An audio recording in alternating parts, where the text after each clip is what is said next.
Hi అండి. మా ఇంటి దగ్గరికైతే గాడిదలు తోలుకొనొచ్చారు. వీళ్ళు మీరెక్కడి నుంచి వచ్చారు అని అడిగితే కదిరి నుంచి వచ్చాము మేము అన్నారు.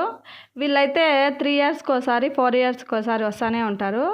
మా పాపకు వచ్చినప్పుడల్లా గాడిద పాలు అయితే తాపిస్తాము. గాడిద పాలు తాపిస్తే మంచిది అంటారు. కొన్ని రోగాలకి మంచిది అంటారు.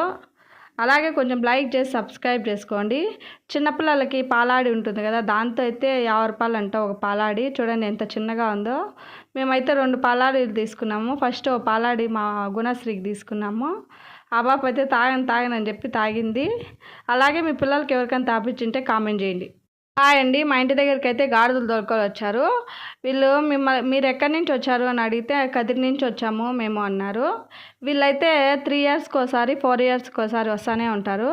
మా పాపకు వచ్చినప్పుడల్లా గాడిద పాలు అయితే తాపిస్తాము. గాడిద పాలు తాపిస్తే మంచిది అంటారు. కొన్ని రోగాలకి మంచిది అంటారు. అలాగే కొంచెం లైక్ చేసి సబ్స్క్రైబ్ చేసుకోండి. చిన్నపిల్లలకి పాలాడి ఉంటుంది కదా, దాంతో అయితే 50 రూపాయలు అంట ఒక పాలాడి. చూడండి ఎంత చిన్నగా ఉందో. మేమైతే 2 పాలాడీలు తీసుకున్నాము. ఫస్ట్ ఓ పాలాడి మా గుణశ్రీకి తీసుకున్నాము. ఆ పాప అయితే తాగనని చెప్పి తాగింది. అలాగే మీ పిల్లలకి ఎవరికైనా తాపించుంటే కామెంట్ చేయండి.